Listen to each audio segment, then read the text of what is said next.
Assalamualaikum warahmatullahi wabarakatuh. Kali ini kita akan membahas seorang nabi dari bangsa Arab juga. Beliau masih ada keluarga dengan Nabi Hud alaihissalam. Satu keturunan. Siapa beliau?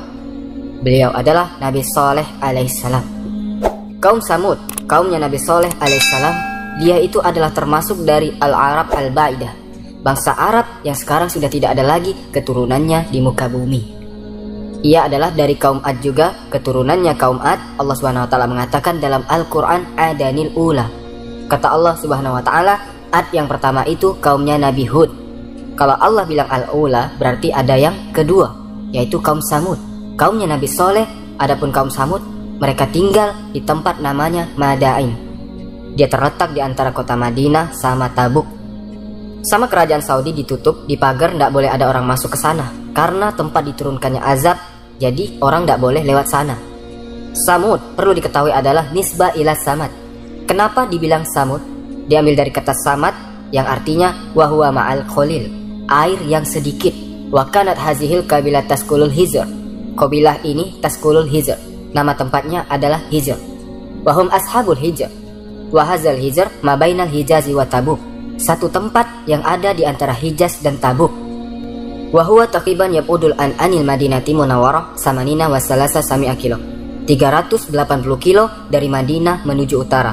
Tabuk itu ada di utaranya Madinatil Munawwarah. Sebagaimana Allah Subhanahu wa taala firmankan, wazkuru izza'alakum kullafa amin ba'di Ad. Mereka itu datang setelah kaumnya Ad. Langsung setelah Nabi Hud alaihissalam, tidak lama setelah itu Nabi Saleh alaihissalam. Lalu teman-teman, seperti biasa, tugas seorang nabi dan rasul itu berdakwah.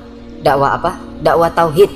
Yang mana ini sudah berulang kali terjadi dari zamannya Nabi Nuh alaihissalam, turun ke zamannya Nabi Hud alaihissalam, sekarang di zamannya Nabi Saleh alaihissalam. Skenario yang sama, mereka semua berbuat syirik kepada Allah Subhanahu wa taala. Mereka menduakan Allah, menyembah berhala, memalingkan peribadatan kepada selain Allah Subhanahu wa taala. Sebagaimana firman Allah Subhanahu wa taala, wa taz'aluna rizqakum annakum tukadzibun. Ini rezeki-rezeki yang Allah berikan kepada kalian. Mestinya kalian syukur sama Allah, tapi bukan kalian syukur, malah kalian membangkang. Tidak mau taat kepada Allah Subhanahu wa taala. Sama Allah diberi kemampuan, diberi anak yang banyak, tapi apakah itu semua nikmat sama kalian itu dibuat untuk membangkang kepada Allah Subhanahu wa taala? Akhirnya Allah utus Saleh alaihissalam kepada kaumnya sendiri, saudaranya sendiri. Wa ila Samud akhahum Salihah. Dan kepada kaum Samud kami utus saudara mereka Saleh, saudaranya sendiri, keluarganya sendiri. Akhirnya diutuslah oleh Allah Subhanahu wa taala Nabi Saleh alaihissalam untuk hanya beribadah kepada Allah Subhanahu wa taala, seperti Nabi Hud dan seperti Nabi Nuh alaihissalam. Dan teman-teman, dari dulu sampai sekarang, pertikaian terbesar di muka bumi itu adalah antara kekufuran dengan iman. Itu pertikaian yang paling besar. Allah Subhanahu wa taala berfirman, wa ila Samud akhahum Salihan. Kami telah utus Saleh kepada saudaranya kaum Samud, atau kami telah utus kepada kaum Samud saudaranya Saleh. Apa utusannya? Anibudullah faizahum farikhani yuktasimun. Agar kalian menyembah Allah semata. Namun mereka terpecah menjadi dua. Farikhani yuktasimun. Dua farik. Yaktasimun, farik itu kelompok. Yaktasimun, ribut ini, bertikai dua kelompok. Yang satunya beriman, yang satunya tidak beriman. Tapi yang beriman ini sedikit. Yang beriman ini, yang sedikit ini, sama yang kufur ini, para orang-orang sombong, para pemuka kaumnya Nabi Sallallahu Alaihi Wasallam berkata sama mereka, hei orang-orang rendahan, kita lihat dari dulu orang yang beriman sama Nabi dan Rasul itu orang yang tidak dianggap, orang yang rendah, miskin, pesuruh, budak. Itu yang beriman kepada Nabi dan Rasul, hatinya bersih, tidak sombong. Ditanya mereka sama ini, mereka para pemuka-pemuka yang sombong ini, apa kalian percaya Saleh itu diutus sama Allah? Betul kalian percaya? Subhanallah, ata'alamuna an'an solihan mursalun min rabbih. Dijawab sama mereka dengan penuh keimanan. Qalu inna bima ursila bihi mu'minun. Mereka berkata, kami beriman atas apa yang diutus kepada Saleh alaihissalam. Tanpa ragu mereka menjawab demikian. Jiwanya bersih, tidak sombong. Ya begitulah teman-teman, orang-orang yang beriman kepada Nabi dan Rasul di saat mereka orang-orang yang lemah ini, di saat mereka biasa diperintah, biasa disuruh-suruh, mereka tidak punya hak untuk bersuara, yang mana biasanya mereka dipimpin oleh orang yang sombong, dipimpin oleh orang yang zalim, yang perkaranya mereka dipegang oleh orang-orang ini. Sekarang datang seorang nabi, orang baik, yang mereka tahu orang jujur, Orang yang tidak pernah bikin masalah mengaku sebagai utusan Allah Subhanahu wa Ta'ala. Dengan mudah orang-orang yang biasa diperintah ini ikut sama Nabi. Daripada ana nurut sama ini, sama orang yang zalim ini, kata mereka, kurang ajar, kalau ngomong gak benar, lebih baik ana ikut sama Nabi dan Rasul. Ikut sama soleh, orang baik. Siapa yang tidak tahu soleh, orang baik. Begitulah pengikutnya para Nabi dan Rasul. Makanya mereka yakin. Lalu dijawab lagi sama mereka, orang-orang kafir, kita ini dengan apa yang kalian imani itu, kami kufur. Dengan bangga mereka mengatakan demikian, kami kufur kepada apa yang kalian imani itu. Soleh itu ngaku-ngaku jadi nabi. Beginilah mereka para orang kafir. Akhirnya Nabi Soleh berdakwah perlahan demi perlahan. Dikatakan bahwa Allah yang menciptakan kalian di atas muka bumi, dan kemakmuran kalian menjadikan kalian pemimpin di muka bumi. Dan juga dijelaskan Allah Subhanahu wa Ta'ala, Allah memberikan kalian kemudahan. Kalian membuat istana-istana, kalian pahat itu gunung-gunung dijadikan rumah sama kalian. Allah kasih kalian kekuatan di muka bumi ini. Allah yang menciptakan kalian, katanya kepada Nabi Shallallahu Alaihi Wasallam, masa ini semua yang mestinya kalian bersyukur, taat kepada Allah Subhanahu wa Ta'ala, tapi kalian berbuat syirik. Mestinya kalian syukur tapi kalian bikin kesyirikan, menyekutukan Allah Subhanahu wa Ta'ala, kufur kepada Allah, tidak mau taat kepada Allah Subhanahu wa Ta'ala. Apakah ini balasannya? Dijawab, pintar ngomong mereka. Ini mau bikin Nabi Soleh itu nyesel. Qalu ya Soleh, qad kunta fina marjuan qabla haza. Wahai Soleh, sebelum kamu berdakwah ini, sungguh kami itu berharap kepadamu ya Soleh. Kamu itu orang pintar di kalangan kita. Kamu itu orang yang terpandang. Kamu itu kami harap menjadi seseorang yang membela kita. Tapi kenapa sekarang kau membelot wahai Soleh? Kami kecewa. Mereka mau bikin Nabi Soleh nyesel berdakwah sama mereka. Seraya mereka mengatakan, atanhana an na'budu ma ya'budu abauna. Kamu yang kami harap selama ini, sekarang kamu mau melarang apa yang bapak kita sembah dulu. Kamu mau melarang kita untuk menyembah apa yang disembah sama bapak-bapak kita, nenek moyang kita. Mereka bilang tidak enak sama nenek moyang. Ini sudah turun-temurun soalnya. Seperti itu mereka. Sama seperti orang kafir, setiap Nabi Soleh berdakwah didebat terus sama mereka, dibantah sama mereka. Didakwahi sama Nabi Soleh alaihissalam dengan uslub dakwah yang luar biasa. Nabi Soleh bilang, awas, hati-hati, Allah kirim azab kepada kalian. Ingatkah kalian bahwa kaum Ad dihabisin sama Allah? Tidak ada sisanya. Kalian sama Allah dijadikan pemimpin, khulafah di muka bumi, pewarisnya kaum Ad. Ingat itu dulu, bagaimana kaum Ad sama Allah dihabisi. Jangan sampai kalian dapat nasib yang sama. Itu katanya Nabi Soleh. Dan juga ditakut-takuti sama Nabi Soleh. Kata mereka, dakwah itu bukan dakwah rahmat saja. Allah itu mengampuni dosa. Betul Allah mengampuni dosa, tapi Allah bilang azabku sangat pedih. Azabun alim. Kata Allah, sesungguhnya azabku adalah azab yang pedih. Sama Allah dikasih tahu. Allah bilang, kasih tahu kepada hambaku, aku maha pengampun. Tapi jangan lupa kasih tahu azabku sangat pedih. Itu yang disampaikan sama Nabi Soleh kepada kaumnya. Fattaqullaha wa ati'un. Bertakwalah kepada Allah, hati-hati. Diingetin sama Nabi Soleh alaihissalam, dan taatlah kepadaku. Saya tidak minta uang, tidak minta kedudukan. Beginilah para Nabi dan Rasul taat sama Allah.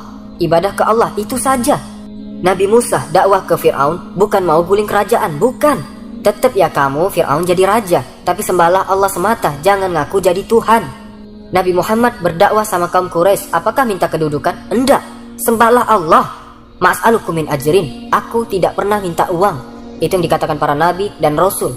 Lalu yang selanjutnya, biasa seorang nabi dan rasul tidak pas ceritanya kalau belum diganyang sama umatnya, dicoba sama umatnya. Sukriya wal ihtiza, dibuat mainan sama kaumnya, dihina. Qalu ya Soleh, qad kunta ta'fina marjuan, qad qabla haza atanhana an na'budu ma ya'budu abauna wa inna la fi syakim ma tad'una ilahi murib. Sungguh kami ragu atas apa yang kau bawa wahai Soleh, karena kamu memerintahkan kita untuk menyembah kepada apa yang bukan disembah oleh nenek moyang kita. Kita ini ragu. Ditolak dakwahnya sama mereka. Atanhana anak buddha mayak budu abauna. Kamu mau melarang kami dari apa yang disembah oleh nenek moyang kami? Tidak mungkin, kata mereka. Tidak usah banyak omong, ya beginilah mereka. Lalu teman-teman ditolak dakwahnya oleh mereka. Mereka mengatakan mereka membuat makar pada Nabi Soleh alaihissalam. Mereka tidak tahu siapa yang dibaliknya Nabi Soleh alaihissalam. Dia pikir Nabi Soleh ini bercanda, dipikir acting. Mereka tidak tahu ada Allah Subhanahu wa Ta'ala. Bikin makar, tipu daya. Wa makaru makron, wa makarna makron, wa hum la yas'urun. Mereka membuat makar. Kata Allah, kami juga bisa bikin makar. Sedangkan mereka tidak merasa. Apa makarnya mereka? Mereka meminta bukti kepada Nabi Soleh alaihissalam. Wahai Soleh, kalau kamu ngaku sebagai Nabi dan Rasul, iya, kami minta bukti. Kata Nabi Soleh, bukti apa yang kalian mau?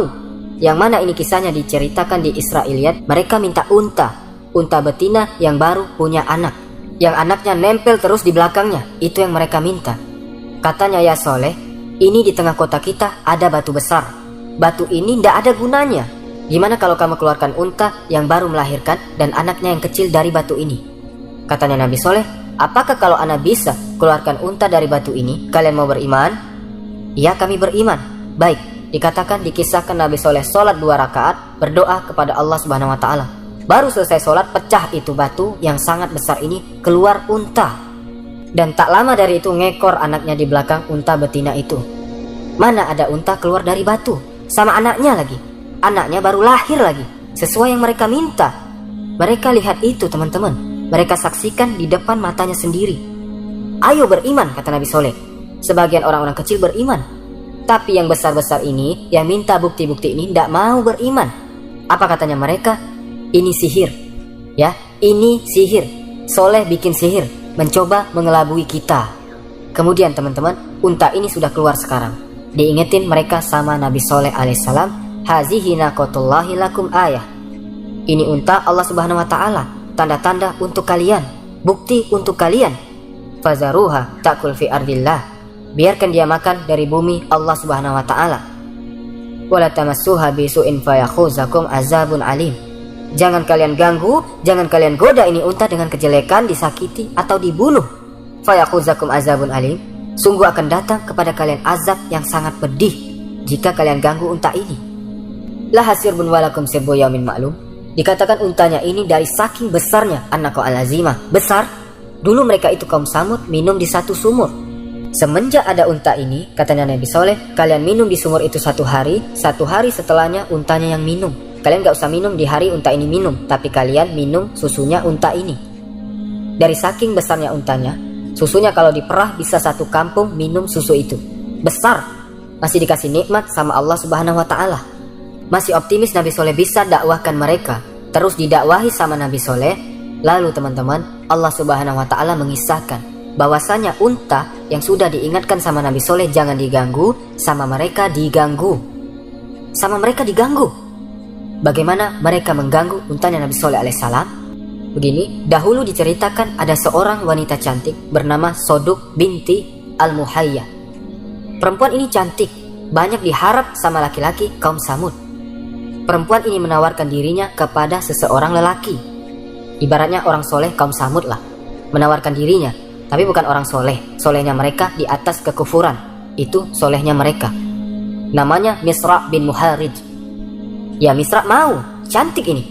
Kalau kamu mau sama aku, kata yang perempuan, bunuh untanya Saleh. Maharnya kamu bunuh untanya Soleh. Goyang Misra ini. Waduh, berat ini. Mau deket-deket sama untanya Nabi Soleh, mikir. Sudah diancam sama Nabi Soleh, tapi ana bisa dapat perempuan. Di waktu yang sama, ada ibu-ibu juga namanya Unaiza atau Aniza. Ibu ini sudah tua, punya 4 orang anak dan semuanya cantik-cantik. Ibu-ibu ini ngomong kepada seseorang lelaki yang bernama Qadar bin Salif. Katanya ibu-ibu ini, ya Qadar, kalau kamu bisa bunuh untanya Saleh, kamu pilih di antara 4 anak saya ini, mana yang kamu mau silahkan ambil. Oh, goyang juga Qadar ini. Waduh. Kemudian bertemulah di satu titik Misra sama Qadar. Kalau cuma berdua, waduh, ndak enak kita. Nabi Soleh ini teman-teman tidak seperti nabi-nabi yang lain. Nabi Soleh ini mungkin sama seperti Nabi Muhammad SAW, punya kedudukan tinggi. Kastanya itu tinggi di kalangan kaum Samud. Jadi kaum Samud itu takut sama Nabi Soleh. Bukan orang sembarangan Nabi Soleh di antara mereka. Orang petinggi-petinggi. Masa kita berdua mau ngelawan Soleh? Jangan. Kemudian dicari lagi sama mereka 7 orang teman-teman buat bunuh untanya Nabi Soleh. Dikumpulkanlah. Akhirnya terkumpullah 9 orang. Sebagaimana firman Allah Subhanahu Wa Taala, wa kana fil madinati tis'atu rahtin yufsiduna fil ardi wala yuslihun. Dahulu di tempatnya mereka ada 9 orang laki-laki yang merusak di muka bumi. Ya, ini maksudnya Qadar bin Salif sama Misra dan ditambah 7 orang lagi teman-temannya. 7 orang ini juga belum berani mau mengeksekusi untanya Nabi Saleh. Mereka kumpulkan semua kaum Samud yang kufur kepada Nabi Saleh, yang tidak satu jalan sama Nabi Saleh, dikumpulkan sama mereka. Perempuan, laki-laki, anak kecil, ibu-ibu, semua sama mereka dikumpulin. Mereka ngomong, gimana? Kita ini 7 orang mau bunuh untanya Nabi Soleh. Setuju enggak? Setuju. Baik, sudah setuju ya. Jadi besok kalau ada apa-apa, ya ini kita semua yang membunuh, bukan kita bertujuh aja. Makanya Allah mengatakan fa'aqoruha, sama mereka dibunuh. Aqoru jamak, banyak.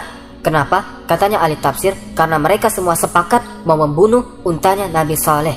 Maju mereka, salah satunya memanah dari jauh, dihantam kaki untanya, tersungkur untanya, jatuh. Karena besar untanya, jadi tidak ada yang berani nyerang dari dekat. Karena kalau orang deket-deket sembarangan ditendang bisa mati. Dari jauh dipanah, kena kakinya, tersungkur untanya, jatuh. Dihantam sama yang satu lagi, akhirnya mati untanya Nabi Soleh alaihissalam. Apa yang terjadi teman-teman? Lalu Nabi Soleh alaihissalam mengatakan kepada mereka, yang mana ini difirmankan oleh Allah subhanahu wa ta'ala, fa'aqaruna qatawa atau an'am li rabbihim, mereka membunuh untanya Nabi Soleh, dan mereka membangkang atas perkaranya Allah subhanahu wa ta'ala. Wa qalu ya Soleh, kata Nabi Soleh, ana bilang jangan kalian bunuh ini unta, fayakhuzakum azabun alim, kalian bisa diazab sama Allah. Terus mereka bilang kepada Nabi Soleh, ya Soleh, itina bima ta'iduna in kunta minal mursalin. Ya Soleh, sekarang untanya sudah mati, terus kamu mau apa? Datangkan sini yang kamu janjikan kalau kamu memang Rasul, memang kamu diutus oleh Allah, kamu Nabi, datangkan yang kamu bilang itu, datangkan azab itu. Diancam Nabi Soleh. Salah satu ayam zalika wa'dun khairu makzub. Kata Nabi Soleh, kami kasih waktu 3 hari, dan ini janji yang tidak dapat didustakan. Waktu dibunuhnya unta itu terjadi pada hari Rabu. Saat Nabi Soleh mengatakan kepada mereka, kalian diberi waktu 3 hari, mereka pikir, waduh, bahaya nih. Kita bunuh saja sekalian Soleh. Untanya sudah dihabiskan, sekarang Nabi Solehnya mau dihabiskan juga. Akhirnya 9 orang ini naik ke atas bukit, mata-matai rumahnya Nabi Soleh. Lanubayyitannahu, kata mereka, kami mau datangi malam-malam. Akan kami habisi satu-satu Soleh sama keluarganya semua. Kalau siang-siang bahaya, kami bisa diserang sama kabilahnya Soleh. Nabi Soleh punya kabilah yang menjaga dia. Mereka tidak berani, takut ribut antara kabilah nantinya gara-gara 9 orang ini. Jadi malam-malam aja, sehingga kalau mereka ditanya siapa yang bunuh Soleh, tidak tahu, tidak kelihatan. Matinya malam, gelap gulita, siapa yang bisa lihat? Lalu mereka naik ke atas bukit untuk mata-matai Nabi Soleh, sampai kalau Nabi Soleh sudah masuk ke rumahnya, mereka mau masuk ke rumahnya Nabi Soleh diam-diam dan dibunuh satu-satu. Tapi kuasa Allah subhanahu wa ta'ala, wayam kurun, kata Allah, wayam kurullah, wallahu khairul makirin. Mereka bisa buat makar, bikin makar, silahkan bikin makar. Wayam kurullah, tapi Allah bisa bikin makar yang lebih hebat dari mereka. Wallahu khairul makirin, Allah itu sebaik-baiknya pembikin makar. Lalu apa yang terjadi? 9 orang ini oleh Allah dijatuhkan batu dari bukit itu. Dijatuhkan ke 9 orang ini. Habis 9 orang ini mati. Tidak terdengar kemana kabarnya mereka. Baru niat mau bunuh Nabi Soleh, dijatuhkan batu besar dari atas gunung, mati semua. 9-9-nya hilang ceritanya, 9 orang ini sudah. Adapun kaumnya, apa yang terjadi? Allah subhanahu wa ta'ala memberi waktu mereka 3 hari. Pada hari Kamis, muka mereka semuanya menguning. Pada hari Jumat besoknya, mukanya memerah. Dan pada hari Sabtu, mukanya menghitam. Malam minggunya mereka menunggu seolah-olah mereka sudah pakai kain kafannya masing-masing. Dikasih waktu 3 kali 24 jam. Wa'dun khairu makzub, janji yang tidak bohong. Apa yang terjadi? Besoknya hari Minggu, fadamdama alaihim rabbuhum bizambihim. Hari Minggu pagi, saat matahari sudah naik, sudah menerangi bumi, Allah kirimkan soihatan, jeritan halilintar dari atas langit, yang bikin mereka itu terangkat semua nyawanya sekaligus tanpa tersisa. Inna arsalna alaihim soihatan fakanu khasimil muhtazir. Mereka menjadi seperti hasil panen yang sudah kering. Tahu kan? Padi itu kalau sudah kering, sudah dipukul, keluar berasnya, dibuang. Nah, yang dibuang itu seperti itu warnanya. Jasad-jasad bergelimpangan tanpa ada nyawa, dihancurkan sama Allah dengan halilintar dari atas langit. Sekali jeritan dari langit yang mencabut semua nyawa mereka, habis, tidak ada sisanya. Anak kecil, perempuan, laki-laki, ibu-ibu, orang tua, semuanya habis. Kecuali yang beriman kepada Nabi Soleh alaihissalam. Makanya mereka dikatakan Al-Arabul Ba'idah, orang Arab yang sudah habis dari muka bumi karena tidak disisakan sama Allah. Habis semua. Setelah kejadian tersebut teman-teman, didatangin sama Nabi Soleh. Nabi Soleh mendatangi kaumnya ini yang sudah jadi jasad-jasad tanpa ruh, jadi bangkai. Dilihat sama Nabi Soleh dengan hati yang sedih. Ini saudaranya, kaumnya sendiri, dihabiskan semua sama Allah Subhanahu wa Ta'ala. Ya qaumi, ini Nabi Soleh ngomong sama jasad-jasad mereka. Laqad ablaghatukum risalata Rabbi. Telah aku sampaikan kepada kalian surat dari Allah, kabar dari Allah Subhanahu wa Ta'ala. Wa nasatu lakum, sudah berkali-kali aku nasihati kalian. Walaki la tuhibbunan nasihin. Tapi kalian tidak senang sama orang-orang yang menasihati.